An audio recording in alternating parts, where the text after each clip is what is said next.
अजय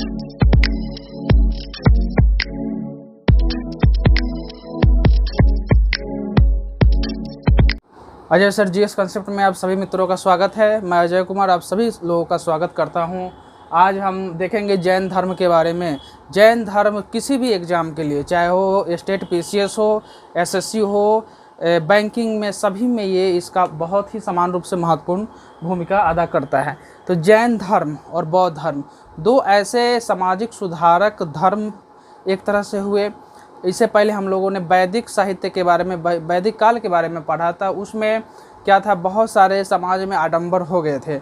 उस समय जो समाज था हमारा कई वर्गों में विभक्त था, ब्राह्मण, क्षत्रिय, वैश्य और शूद्र वर्णों में। उसमें जो वैश्य था, वैश्य का तो समाज से बेनिफिट हो रहा क्योंकि वो व्यवसाय वर्ग था और अपना व्यवसाय करता था, कृषि भी करता था।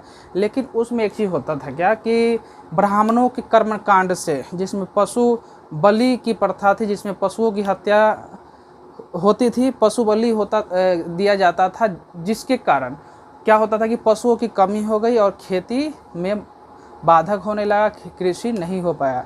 तो एक तरह से मतभेद हुआ वैश्यों के साथ। क्षत्रिय और ब्राह्मणों के बीच भी अक्सर युद्ध हुआ करते थे, ठीक है ना। तो समाज विभिन्न कुरीतियों से बंधा हुआ था। वैदिक समाज विभिन्न कर्मकांडों से बंधा हुआ था। निम्न वर्ग उच्च वर्ग में विभक्त था वैदिक काल। उसी में 62 से आपका भक्ति संप्रदाय का उदय हुआ, ठीक है। और उसमें से जो दो धर्म निकल के आए, जो समाज सुधारक धर्म के रूप में भी आए, लोगों को निष्काम के लिए प्रवृत्त किया, लोगों को झूठी बनावटी उसूलों को तोड़ने के लिए प्रेरित किया। और वो जो धर्म थे जैन और बौद्ध धर्म से थे, ठीक है। तो हम जैन और बौद्ध धर्म के बारे में पढ़ेंगे। पहले आज का वीडियो जैन धर्म से संबंधित है। और दोस्तों वैसे ही प्रश्नों को हमने यहाँ पे डाला है जो आपके लिए बहुत ही इम्पोर्टेंट है, आपके एग्ज़ाम के लिए बहुत ही इम्पोर्टेंट है। आप इस चैनल पर नए हैं तो सब्सक्राइब निश्चित कर ले दोस्तों, और सब्सक्राइब लाइक भी कर ले। हम देखते हैं कि कितने लोग देखते हैं वीडियो लेकिन लाइक नहीं करते हैं, तो लाइक करें, हमें प्रोत्साहन मिलेगी और वीडियो लाएंगे। और बिल्कुल इम्पोर्टेंट डाटा, ठीक है, यहाँ पर हमने इम्पोर्टेंट डाटा रखा है। कोई ऐसा डाटा नहीं है जो आपके काम का नहीं हो। रिवीजन कर ले, इसमें से आपको अंक आने ही आने हैं, बिल्कुल आने हैं, ठीक है दोस्तों। ये सब प्रश्न है। अब जैन धर्म के प्रवर्तक, सबसे पहले प्रवर्तक जो है ऋषभ देव पहले तीर्थंकर हुए, ठीक है ना। अब तीर्थंकर, उससे पहले हम जानते हैं कि जैन धर्म क्या होता है। तो जैन जिन शब्दों से मिलकर से बना है। जिन का मतलब होता है विजेता, ठीक है ना। तो विजेता, तो इसके जैन धर्म के 24 तीर्थंकर हुए। अंतिम तीर्थंकर जो थे महावीर स्वामी थे, ठीक है। तो जैन धर्म के प्रवर्तक जो थे, प्रथम तीर्थंकर ऋषभ देव थे, जिन्हें आदिनाथ के नाम से भी जाना जाता है दोस्तों, ठीक है। आदिनाथ के नाम से जाना जाता है। जैन धर्म की उत्पत्ति, जिनसे विजेता होता है, जिनका मतलब। अब तीर्थंकर, तो तीर्थंकर मतलब क्या, मार्ग दिखाने वाला। तीर्थ मतलब रास्ता, कर तो जो कर मतलब बताने वाला, दिखाने वाला। जो तीर्थ रास्ता दिखाए, सही उचित मार्ग दिखाए, वही तीर्थंकर है, ठीक है। मोक्ष की प्राप्ति जिस मार्ग पे चल के आए उसी को तीर्थंकर कहते हैं। तीर्थंकर उसी को कहा जाता है, ठीक है। आपको ऐसा उपदेश देंगे जिससे आप मोक्ष के रास्ते पे, एक उचित रास्ते पे चलेंगे, ठीक है। तो तीर्थंकर 24 हुए। अब जैन धर्म में महावीर स्वामी की भूमिका और पृष्ठभूमि देखते हैं कि आखिर महावीर स्वामी क्या थे। तो जन्म 540 ईसा पूर्व, कुंडग्राम जो वैशाली में है दोस्तों। और कुल जो थे ज्ञातृत्व क्षत्रिय वंश के थे। पिता का नाम सिद्धार्थ था, माता त्रिशला। प्रश्न भी आया हुआ है कि महावीर स्वामी के माता का क्या नाम है, तो त्रिशला। पुत्री प्रियदर्शनी, अनुज्या, ठीक है, अनुज्या भी नाम है, प्रियदर्शनी भी, ठीक है।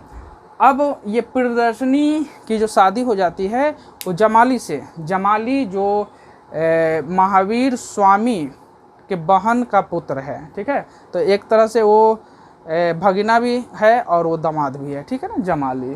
तो प्रियदर्शनी। महावीर स्वामी के अन्य नाम जिन, अरहत, निर्ग्रंथ, केवलिन, नाथपुत पूछा जा सकता है। ये भी पूछा जा सकता है क्वेश्चन, कुछ भी पूछा जा सकता है। तो निर्ग्रंथ तो किन्हें कहा जाता है? ऑप्शन में रहेगा महावीर स्वामी, महावीर स्वामी, ये आपका महात्मा बुद्ध, इस तरह से ऑप्शन रहेगा, आपको लगाना है, ठीक है ना। अब मृत्यु जो हो गई 72 वर्ष की आयु में 468 ईसा पूर्व पावापुरी में हुई, मल्ल के शासक सुस्तपाल के समय हो गई थी, ठीक है। तो ये उनका एक डायग्राम है, ठीक है ना, पूरा लाइफ का। ये अब हम देखते हैं, ये ऋषभ देव आदिनाथ जो प्रथम तीर्थंकर हुए और अरिस्टोनेमी 22वें तीर्थंकर, इन दोनों का जो वर्णन मिलता है ऋग्वेद में मिलता है। इससे पहले भी हमने वीडियो डाला है, उसमें सारा चीज़ का जिक्र है, आप नहीं देखे हो तो पिछला वीडियो जाकर निश्चित रूप से देखें, ठीक है। तो ऋषभ देव आदिनाथ के नाम से भी जाने जाते हैं। अरिस्टोनेमी जो 22वें तीर्थंकर है, दोनों का जो वर्णन है ऋग्वेद में है, ठीक है ना, ऋग्वेद में। ये इंपॉर्टेंट है, निम्नलिखित में से किस जैन तीर्थंकर का वर्णन ऋग्वेद में है, ठीक है। तो ये दोनों को याद रखिए, ऋषभदेव अरिस्टोनेमी, ऋषभदेव अरिस्टोनेमी, ठीक है फ्रेंड, ऋषभदेव अरिस्टोनेमी। अब यहाँ पे तीर्थंकर, अब कुछ तीर्थंकर जो इम्पोर्टेंट है, हमने जो 2400 तीर्थंकर में से निकाला है, उनका प्रतीक भी पूछा जाता है एग्जाम में। तो ऋषभदेव, ठीक है, प्रतीक, तो ऋषभदेव का वृषभ, ठीक है, ऋषभ वृषभ, ऋषभ वृषभ समानांतर है, ठीक है ना, और समान रूप से है। तो ये अरिस्टोनेमी का है शंख, शंख है अरिस्टोनेमी का। महावीर स्वामी का सिंह है, ठीक है, महावीर स्वामी का सिंह है। महावीर, वीर है, वीर कौन होता है? सिंह होता है, ठीक है ना, प्रत्येक सिंह हो गया। महावीर अरिस्टोनेमी, तो शंख अरिस्टोनेमी का शंख है। अब पार्श्वनाथ, अब पार्श्वनाथ, ठीक है, नाथ नाग सर्प, नाग सर्प, नाथ का नाग पढ़िए सर्प, तो याद हो गया। ऋषभदेव का क्या है? तो ऋषभदेव का वृषभ है। अरिस्टोनेमी का क्या है? शंख है। महावीर स्वामी का क्या है? सिंह है, वीर सिंह है। और एक है पार्श्वनाथ का सर्प, नाग सर्प, ठीक है ना, याद हो गया। बहुत ही आसानी में आपको याद हो जाएगा। आप लाइक जरूर कर दें, निश्चित लाइक करें, हमें प्रोत्साहन मिलता है। अब केवल्य मतलब ज्ञान होता है, ठीक है ना। तो जैसे जृंभिक ग्राम, ठीक है, ऋजुपालिका नदी के तट पे साल वृक्ष के नीचे, साल वृक्ष के नीचे महात्मा बुद्ध का जो ज्ञान प्राप्ति हुआ था पीपल वृक्ष के नीचे, ठीक है ना, इनका साल वृक्ष, इसमें कंफ्यूजन है।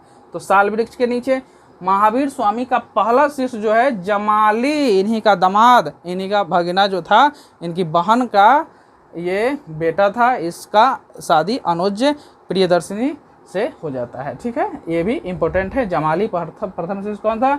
महावीर का पहला उपदेश जो है विपुचल पहाड़ी जो राजगृह में है उसके नज़दीक हुआ था। 11 शिष्यों का समूह, इनके जो 11 शिष्यों का समूह होता था उसे गणधर कहा जाता था, गणधर दोस्तों, ठीक है ना। ये सब प्रश्न इंपॉर्टेंट है जो एग्जाम में अयवे करेगा, ठीक है, अयवे करेगा, नोट कर लीजिए। अब प्रथम भिक्षुनु जो थी चंदना, ठीक है, चंदना थी। अब महावीर के धर्म प्रचार किया, तो प्राकृत भाषा में इनका धर्म प्रचार हुआ।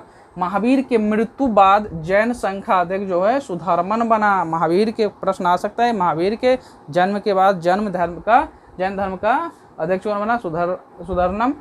अब जैन धर्म श्वेतांबर, स्थूलबाहु, दिगंबर, भद्रबाहु, इसका भी एक छोटा सा कहानी है। जब मगध में, ठीक है दोस्तों, मगध में हुआ क्या है कि अकाल पड़ गया था, 12 सालों तक अकाल पड़ गया था। और जो महावीर स्वामी जी थे वो इस आपका भद्रबाहु के साथ मैसूर चले गए, ठीक है ना, जो मैसूर अभी कर्नाटक है। और एक चीज़ और याद रखिएगा, 1973 में मैसूर का नाम कर्नाटक हुआ दोस्तों, ठीक है ना, 1973 में, ये चीज़ बहुत इंपॉर्टेंट है। तो 1973 में मैसूर का नाम कर्नाटक पड़ गया, तो वहाँ चले गए, श्रवण बेलगोला कर्नाटक में है, वहाँ पे, ठीक है, वहाँ पे गए। तो अब इन लोगों को क्या लगा, जो मगध में थे उन लोग लगा क्या, वो हमें विपत्ति में छोड़कर वो लोग चले गए, ठीक है। तो मतभेद बढ़ता गया लोगों में। यहाँ के जब आए थे प्रजा, तो प्रजा में भी एक मतभेद था कि जो महावीर स्वामी थे अपने भद्रबाहु के साथ वो कर्नाटक चले गए, हमें छोड़कर विपत्ति में छोड़कर चले गए, तो मतभेद हो गया। और दो संघ, जो एक उत्तर जैन बन गए, दूसरा बन गया दक्षिण जैन। तो उत्तर जैन का जो श्वेतांबर कहलाने लगा और दक्षिण जैन दिगंबर। दिगंबर जो शरीर पर कपड़ा वस्त्र धारण नहीं करते थे और श्वेतांबर श्वेत वस्त्र धारण करते थे। ठीक है, तो स्थूल भद्रबाहु के नेतृत्व में श्वेतांबर का गठन हो गया और भद्रबाहु के नेतृत्व में दिगंबर का गठन हो गया। और ये जो थे दिगंबर को मानने वाले थे कौन? महावीर स्वामी। तभी तो देखते हैं कि वो नग्न आप तस्वीर देखते हैं तो दिगंबर को मानने वाले हैं। ठीक है, ये अब यहाँ पे श्वेतांबर, स्थूल बाहु, दिगंबर, भद्रबाहु। तो ये श्वेतांबर जो है ये उत्तर जैन हो गए और दिगंबर हो गए दक्षिणी जैन। कर्नाटक है तो दक्षिण में है भारत के। ठीक है, चलिए समय, स्थल, अध्यक्ष और काज। अब दो संगीति भी हुई थी दोस्तों। 300 ईस्वी पूर्व पाटलिपुत्र में हुआ था। 300 ईसा पूर्व पाटलिपुत्र में इसका अध्यक्षता किया था स्थूल बाहु भद्र। अब ये कार्य जो हुए थे श्वेतांबर दिगंबर में बटा था। जैन धर्म जो है 2 वर्गों में बट गया था, श्वेतांबर दिगंबर। 12 अंगों में शिक्षाओं का, जैन शिक्षाओं का संकलन हुआ था। तो 2 कार्य इंपॉर्टेंट हो गया, एक श्वेतांबर और दिगंबर में बटा। ठीक है, अध्यक्ष थे स्थूल भद्र। स्थूल भद्र पाटलिपुत्र में हुआ, 300 ईसा पूर्व में हुआ और श्वेतांबर दिगंबर 12 अंगों में शिक्षाओं का यहाँ पे संकलन हुआ। अब यहाँ पे 551 ईसा पूर्व वल्लभी, ये पूछा जा सकता है बिल्कुल। 500 ईसा दूसरा संगीति जैन धर्म का कब हुआ? तो देवाधि धर्मिनी इसका अध्यक्ष थे। क्षमा श्रमण भी इनका नाम है। जैन ग्रंथों का अंतिम रूप में लिपिबद्ध हुआ था। ठीक है, अब जैन साहित्य एक है भगवती सूत्र। ठीक है, जिसमें 16 महाजनपदों का भी उल्लेख है। तो हमें 16 महाजनपदों का पता लगता है किससे? तो भगवती सूत्र से। ठीक है, 16 महाजनपदों का पता चलता है भगवती सूत्र से। और बौद्ध ग्रंथ का जो साहित्य है वो किससे पता चलता है हमें 16 महाजनपद का? तो अंगुत्तर निकाय से। दोनों इंपॉर्टेंट है, अक्सर पूछा जाता है कि निम्नलिखित में से किस बौद्ध साहित्य से हमें 16 जनपद का पता चलता है। ठीक है, ये है, तो इसका स्क्रीनशॉट ले आगे। जैन साहित्य को आगम कहते हैं। ठीक है ना, ये भी इम्पोर्टेंट है। जैन साहित्य को क्या कहते हैं? आगम। जैन धर्म के ग्रंथ लिखे गए हैं तो अर्ध मागधी में लिखे गए हैं। परिशिष्ट पर्वन का रचना किसने किया था? हेमचंद्र ने। ठीक है ना, प्रश्न आ भी सकता है। ठीक है ना, परिशिष्ट पर्वन का हेमचंद्र। ये सब प्रश्न पर जरूर ध्यान दें क्योंकि बीपीएससी में अक्सर अंदर के प्रश्न पूछे जाते हैं। बाहरी जो थोरो प्रश्न है उसको नहीं, स्टैटिक जीके से नहीं बिल्कुल पूछे जाते हैं। अंदर के जो है वो कल्पसूत्र। कल्पसूत्र का भद्रबाहु ने संस्कृत में रचना किया है। ठीक है ना, कल्पसूत्र भद्रबाहु ने। परमे कमल मार्तंड प्रभाचंद्र ने रचना किया है। संलेखना या निषिद्ध प्रणाली, ये क्या है कि इसमें निराहार होके, ठीक है ना, निर्जल होके, अन्न त्याग कर, भूखे रहकर प्राण त्याग देना संलेखना या निषिद्ध प्रणाली कहलाता है। ठीक है ना, पद्धति कहलाती है। तो इससे चंद्रगुप्त मौर्य ने भी अपना प्राण त्याग दिया था। ठीक है, इस प्रणाली का प्रयोग करके। जैन धर्म को स्वीकारने वाले जो शासक वर्ग है, लिच्छवी नरेश चेतक, चंद्रगुप्त मौर्य वंश से, अमोघ वंश, ये राष्ट्रकूट से है। ठीक है ना, किस वंश के? राष्ट्रकूट वंश से। अब एक चीज है कि आप कमेंट बॉक्स में इसका जवाब जरूर दें कि राष्ट्रकूट वंश का संस्थापक कौन था। ठीक है ना, एकदम निश्चित रूप से। अमोघ वंश, खारवेल, ठीक है ना, कलिंग नरेश थे। चंद प्रभु, दही वाहन जो चंपा नरेश थे। ठीक है, ये सब इम्पोर्टेंट है, निश्चित रूप से अपने माइंड में रखें। और जो राष्ट्रकूट वंश का संस्थापक कौन है, अब उसका जवाब कमेंट में जरूर देते हैं दोस्तों। देवता के अस्तित्व को स्वीकारा, जैन धर्म ने स्वीकारा, लेकिन महावीर ने जैन से नीचे रखा देवता को। ठीक है, तो ये बहुत ही इम्पोर्टेंट है, इससे आपको अलग कुछ नहीं आएगा। आप इस वीडियो को बार बार देखें, समझे, नोट्स बना ले और निश्चित रूप से हमसे जुड़े रहे। नया है, वीडियो अच्छा लगा हो तो सब्सक्राइब जरूर कर लेना ताकि आने वाला मेरा वीडियो का नोटिफिकेशन आप तक पहुंचता रहे और आप इससे लाभान्वित होते रहे। धन्यवाद दोस्तों।